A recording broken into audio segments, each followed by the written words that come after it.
especially a club like Manchester United, they've announced the signing of Sam Lammens, if I got the name correctly, from club Antwerp, yeah. Royal Antwerp. For a team that needs that's having a goalkeeping problem, right?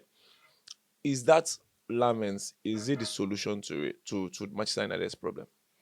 He has prospects. He's a young keeper that can adapt to the system and do pretty well, and is a way better option than both Bayandie and Onana. But to be very honest, for a team who has lacked stability in this position for a while, do you still need prospect, or you need a proven name, a World Cup winner like Emiliano Martinez?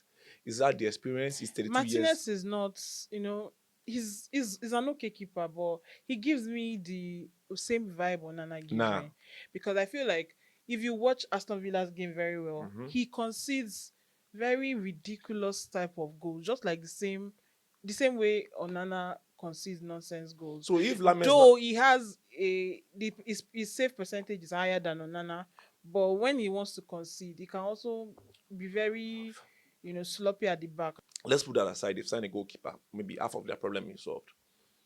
You had hopes when before the season started, and now after match day 3, Yeah.